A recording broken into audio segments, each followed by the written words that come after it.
ഇപ്പോൾ കോട്ടപ്പറമ്പിൽ കഴിഞ്ഞ കാലങ്ങളിലായി ഉണ്ടായിരുന്ന നിർജ്ജീവാവസ്ഥ, അല്ല വ്യാപാര മേഖല തകർന്നു പോയ ഒരു സാഹചര്യം, അതുപോലെ തന്നെ തൊഴിലാളികൾക്ക് തൊഴിൽ നഷ്ടപ്പെട്ട ഒരു സാഹചര്യം ഉണ്ടായപ്പോൾ അതിനുശേഷം കോവിഡ് വന്നു. പിന്നീട് പൂർണ്ണമായി ആ മേഖല തകർന്നുപോയി. അതിനുശേഷം അവിടുത്തെ വ്യാപാരികളും തൊഴിലാളി സംഘടനാ പ്രതിനിധികളും രാഷ്ട്രീയത്തിന് അതീതമായിക്കൊണ്ട് ഒരു ജനകീയ കൂട്ടായ്മ രൂപീകരിച്ചു. കർത്തനാട് സൊസൈറ്റിക്ക് കഴിഞ്ഞ കൗൺസിൽ 2025 ലഭിച്ച ഒരു അംഗീകാരത്തിൻ്റെ പിന്തുടർച്ചയായിക്കൊണ്ട് അവിടെ ഒരു ഞായറാഴ്ച ചന്തപ്പുറത്ത് തുടങ്ങി. അതിൻ്റെ ഭാഗമായിട്ട് നഗരസഭയായിട്ട് നല്ല ടൈമായിട്ട് പോകുന്നതിൻ്റെ സാഹചര്യത്തിൽ ഈ പ്രാവശ്യത്തെ വിഷുച്ചന്ത നടത്താനുള്ള അംഗീകാരം ഞങ്ങൾക്ക് തന്നു. അതിൻ്റെ ഭാഗമായിട്ട് നാളെ മുതൽ വിഷുച്ചന്ത ആരംഭിക്കുകയാണ്. അതിനുള്ള വേണ്ട സംവിധാനങ്ങളും ഷർട്ടുകളെല്ലാം കെട്ടിക്കഴിഞ്ഞിട്ടുണ്ട്. അതിൻ്റെ വിവരം അറിയിക്കാനാണ് ഇന്ന് മെയിനായിട്ട് ഞങ്ങളെ വിളിച്ചു കൂട്ടിയത്. അതോടൊപ്പം തന്നെ ഞായറാഴ്ച ഔപചാരികമായിട്ടുള്ള ചില കലാപരിപാടികളും മറ്റുള്ള വർണ്ണം കൂട്ടുന്ന രീതിയിലുള്ള വ്യാപാര മേഖലയിലെ മറ്റു സ്ഥലങ്ങളിൽ ആളുകൾ വന്ന് അവർക്ക് വേണ്ട എല്ലാ സജ്ജനങ്ങളും ചെയ്തിട്ടുണ്ട്. ലാസ്റ്റ് കോട്ടപ്പറമ്പ് സ്റ്റേജ് കിട്ടുന്ന സ്ഥലത്താണ് അവർക്ക് ഷട്ടറുകൾ കെട്ടി കൊടുത്തിട്ടുള്ളത്. മേഖലയിൽ പച്ചക്കറിയും മറ്റുള്ള സാധാരണ രീതിയിലുള്ള പ്രവർത്തനം ഉണ്ടാവും. കൂടുതൽ കച്ചവടക്കാരെ ആകർഷിപ്പിച്ചുകൊണ്ട് എന്നേക്കുമായി ഈ ചന്തപ്പറമ്പ് ഒന്ന് ഉണർന്ന് എഴുന്നേൽപ്പിക്കാൻ വേണ്ടിയുള്ള ഒരു പഠന ശ്രമത്തിൻ്റെ ഭാഗമായിട്ടാണ് ഞങ്ങൾ ഇതിൻ്റെ പ്രവർത്തനമായിട്ട് മുന്നോട്ട് പോകുന്നത്. അതിന് വേണ്ടിയുള്ള സഹകരണം നിങ്ങളുടെ ഭാഗത്തുനിന്നുണ്ടാകണം.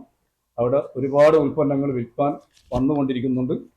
കൂടുതൽ 2025 കൗൺസിൽ പാസ്സാക്കി തന്ന കടത്തനാട് സൊസൈറ്റിക്ക് പാസ്സാക്കി തന്ന അംഗീകാരത്തിൻ്റെ മറവിലാണ് ഒരു സ്ഥലത്ത് സൊസൈറ്റിക്ക് അംഗീകാരം നൽകി കഴിഞ്ഞാൽ 3 കിലോമീറ്ററിൻ്റെ അപ്പുറം പിന്നെ വേറൊരു ചന്ത വരാനും പാടില്ല.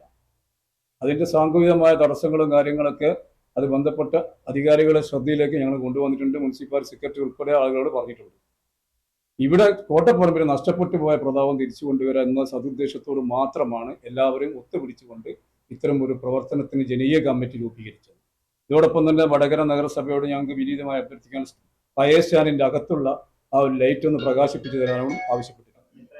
10 സ്റ്റാൾ 14-ാം തീയതി വരെ മാത്രം. പിന്നെ അങ്ങനെ രാവിലെ മുതൽ വിഷു കഴിയുന്നവർ രാത്രി 9-10 മണി വരെ. മറ്റുള്ള ഞായറാഴ്ച സാധാരണ ഉള്ളവർ തന്നെ ചന്ത. വിലക്കുറവ് കൊടുക്കലാണ് നമ്മുടെ ഉദ്ദേശ ലക്ഷ്യം. എന്തൊക്കെ വേണം? പച്ചക്കറിയുണ്ട്, പഴങ്ങളുണ്ട്, മറ്റ് റെഡിമെയ്ഡ് ഉണ്ട്, മൂപ്പറുടെ സൊസൈറ്റിൻ്റെ എല്ലാ ഉൽപ്പന്നങ്ങളുണ്ട്. പിന്നെ നേരത്തെ മൂപ്പർ പറഞ്ഞ പായസം അത് കമ്പനികൾ അതുണ്ട്. വിഷുവിന് നാടൻ സാധനമല്ല, കുടുംബശ്രീന്റെ ആൾക്കാർ ഇല്ല, അവര് പുതിയ സ്റ്റാൻഡിലേക്ക് പോയതാണ്. അങ്ങനല്ല ഞാൻ പറഞ്ഞു. നഗരസഭയ്ക്ക് പരിധിയിൽ ഒരു ചന്ത നടത്താൻ വേണ്ടി അല്ലെങ്കിൽ ഒരു സൺഡേ മാർക്കറ്റ് നടത്താൻ വേണ്ടി അംഗീകാരം നൽകിയാൽ അതിന്റെ 3 കിലോമീറ്റർ അപ്പുറം വേറൊരു ചന്ത വരാൻ പാടില്ല. നിയമം അതാണ്. 3 കിലോമീറ്ററിന്റെ ഉള്ളിൽ. ഞങ്ങൾക്കത് പരാതി ഒന്നുമില്ല. കൊടുത്തത് ഇയാൾക്കാണ്. ഇയാൾ അത് ചടങ്ങിന് ഉദ്ഘാടനം ചെയ്തിട്ടുണ്ട്. ഇയാൾക്ക് അത് ഡെവലപ്മെന്റ് ചെയ്യും മുന്നോട്ട് പോകാൻ സാധിച്ചിട്ടില്ല. അന്നേരം ഇയാൾ എല്ലാ ട്രേഡ് യൂണിയന്റെ ആൾക്കാരെ തേടി വന്നു. ഞങ്ങളൊക്കെ ഇരുന്ന് ആലോചിച്ചു, ഒന്ന് സഹായിക്കാൻ തയ്യാറാണ്, ഇതിന് അംഗീകാരം ഉണ്ടെന്ന് ഞങ്ങൾ അയാളെ കടലാസൊക്കെ വാങ്ങി പരിശോധിച്ചു. മുനിസിപ്പാലിറ്റി സെക്രട്ടറിയോട് ചോദിച്ചു, ആ കൊടുത്ത ഇയാൾക്ക് എന്നാൽ ഇയാൾ കൃത്യമായിട്ട് സ്റ്റാളിന്റെ പൈസ അടക്കുന്നുണ്ടെന്ന് പറഞ്ഞു. അപ്പൊ ഞങ്ങൾ ചോദിച്ചു, അല്ല സാർ അങ്ങനെ ഒന്നുണ്ടല്ലോ, അത് ഞങ്ങൾക്ക് ഇതിൽ പരിധിപ്പെട്ടല്ല. ഞാൻ പറഞ്ഞാൽ അതിൽ നടപടി സ്വീകരിക്കോ എടുക്കാതിരിക്കോ അത് നിങ്ങൾ ഇഷ്ടം, പക്ഷെ ഇത് നിയമവ്യവസ്ഥതാന്ന് പറഞ്ഞു. 3 കിലോമീറ്ററിന്റെ അപ്പുറം ഒരു ചന്തക്ക് അനുമതി നൽകിയ അതിന്റെ അപ്പുറം ചന്ത വരാൻ പാടില്ല. അല്ല, അതും ചോദിച്ചു. മേഡം ആണ് ഉദ്ഘാടനം ചെയ്തെന്ന് ചോദിച്ചപ്പോൾ പറഞ്ഞ് അതെന്തോ അറിയാതൊരു അബദ്ധം പറ്റിപ്പോയെന്നാണ് നമുക്ക് കിട്ടിയ മറുപടി. പക്ഷെ അതിൽ നമ്മൾ തർക്കമില്ല. അവർ ചന്ത നടത്തിയാലും പ്രശ്നമില്ല, അവിടെ ക്യൂൻസ് റോഡ് നശിപ്പിക്കാനും ആഗ്രഹിക്കുന്നില്ല. പക്ഷെ മാർഗ തടസ്സങ്ങളില്ലാതെ, ഗതാഗത തടസ്സത്തിന് ബുദ്ധിമുട്ടില്ലാതെ, കച്ചവടക്കാർക്ക് ബുദ്ധിമുട്ടില്ലാതെ ചന്ത നടത്തണമെന്നാണ് മുനിസിപ്പാലിറ്റിന്റെ സർക്കുലറിൽ നിങ്ങൾക്കൊക്കെ അയച്ചു തന്നിട്ടുണ്ട്. ഞങ്ങൾ അതാണ് ചെയ്യുന്നത്. ഇവിടെ ഗതാഗത തടസ്സം ഉണ്ടാക്കുന്നില്ല, കച്ചവടക്കാർക്ക് ബുദ്ധിമുട്ടുണ്ടാക്കാതെ ജനങ്ങൾ ആകർഷിച്ച് വന്ന് ഇവിടെ പഴയ പ്രതാപത്തിലേക്ക് കോട്ടപ്പറമ്പിനെ കൊണ്ടുവരിക എന്ന സതുദ്ദേശം മാത്രം. എല്ലാവരും കൂടി ഒന്ന് കൈകോർത്താൽ മാത്രമേ ഇത് വിജയിക്കൂ. അതുകൊണ്ടാണ് എല്ലാവരെയും കൂടി കൂട്ടിപ്പിടിച്ചത്. വണ്ടി നേരെ താഴോട്ട് പോകാലോ, അതിന് സൗകര്യമുണ്ട്. നല്ല സൗകര്യം ആക്കിയിട്ട് കാറൊക്കെ ചെത്തി വൃത്തിയാക്കി വെച്ചിട്ടുണ്ട്. ഏത് അല്ല, റെഡിമെയ്ഡ് ചെരുപ്പ് എല്ലാ ടോയ്സ് നമ്മളിവിടെ തന്നെ കോട്ടപ്പറമ്പിൽ തന്നെ ചന്തപ്പറമ്പിൽ തന്നെ സൺഡേ മാർക്കറ്റ് ഉണ്ട്. ആ സൺഡേ മാർക്കറ്റിൽ ഈ ഉൽപ്പന്നങ്ങളുടെ ഏറെയും കിട്ടും.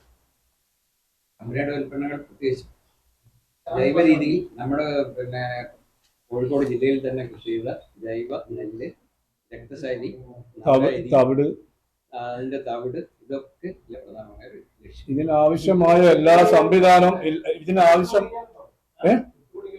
ഉണ്ടാവും. രാത്രി 10 മണി വരെ, ചൊവ്വാഴ്ച ഞായറാഴ്ചയിൽ 10 മണി വരെ ഉണ്ടായിരുന്നു. അതിനുവേണ്ടി വെളിച്ചവും പിന്നെ ശബ്ദവും ഒക്കെ ഞങ്ങൾ ഈ കമ്മിറ്റിയാണ് ചിലവ് വഹിക്കുന്നത്. ഡേറ്റൊക്കെ ഇട്ടിട്ട് നന്നായിട്ട് ഗാനങ്ങളൊക്കെ നടത്തുന്നതൊക്കെ ഞങ്ങളെ കമ്മിറ്റിന്റെ സാമ്പത്തികം തന്നെ കണ്ടെത്തുന്നതാണ്. എല്ലാവരും കൂടി യോജിച്ച് എത്തുന്ന കമ്മിറ്റിയാണ്. കാരണം നഗരസഭന്റെ സഹായം കൊണ്ടൊന്നുമല്ല. പക്ഷെ എങ്ങനെയെങ്കിലും ഒന്ന് നന്നായി വരട്ടെ എന്നുള്ള ഒരു ആഗ്രഹം മാത്രം എന്ന് പറയാം. സ്റ്റാളിന് വടകര മുനിസിപ്പാലിറ്റിക്ക് ഒരു സ്റ്റാളിന് 5 ദിവസത്തേക്ക് 500 റുപ്യ വെച്ച് ഞങ്ങൾ അടക്കണം. ഒരു സ്റ്റാളിന് ഒരു ദിവസത്തേക്കല്ല, 5 ദിവസത്തേക്ക്. 10 ഞങ്ങൾ ആഗ്രഹിക്കുന്നുള്ളൂ. ബാക്കി ഞങ്ങൾ ആൾക്കാരാണ് ഇഷ്ടം പോലെ പുറത്തുണ്ട്. ഓരൊക്കെ പൈസ അടച്ച മുനിസിപ്പാലിറ്റി സാമ്പത്തികം ഉണ്ടാക്കി കൊടുക്കലല്ല, അവിടെ നന്നാക്കി കൊണ്ടുവരാനാണ് ഞങ്ങളുടെ ഉദ്ദേശ ലക്ഷ്യം. പിന്നെ പുത്തൂർ ഹൈസ്കൂളിന് അടുത്തുള്ള ഒരു കർഷകൻ, ജൈവ കർഷകൻ, അയാൾ ഏതാണ്ട് 125 കിലോ വെള്ളരിക്ക നമുക്ക് എത്തിച്ചു തന്നിട്ടുണ്ട് വിൽപ്പനക്ക് വേണ്ടിയിട്ട്. അതുപോലെ മറ്റ് പല പച്ചക്കറികളും നമ്മുടെ പ്രദേശത്ത് തന്നെ കൃഷി ചെയ്തിരിക്കുന്ന പല പച്ചക്കറികളും ആ ചന്തയിലേക്ക് പിന്നെ ഇന്നും നാളെയായിട്ടെത്തും. പച്ച മഞ്ഞൾ, ഉണക്ക മഞ്ഞൾ, ഇതൊക്കെ നമ്മുടെ പ്രാദേശികമായിട്ട് കൃഷി ചെയ്ത ഉൽപ്പന്നങ്ങൾ തന്നെയാണ് നമ്മുടെ ഈ ചന്തയിലേക്ക് എത്തിച്ചുകൊണ്ടിരിക്കുന്നത്. മിക്കതും ജൈവ ഉൽപ്പന്നങ്ങളെ പരമാവധി പ്രോത്സാഹിപ്പിക്കുക, നമ്മുടെ നാട്ടിലെ കൃഷിക്കാരെ പ്രോത്സാഹിപ്പിക്കുക എന്നുള്ളതാണ് നമ്മുടെ ഈ ചന്ത കൊണ്ടുള്ള ഒരു പ്രധാനമായ ലക്ഷ്യം.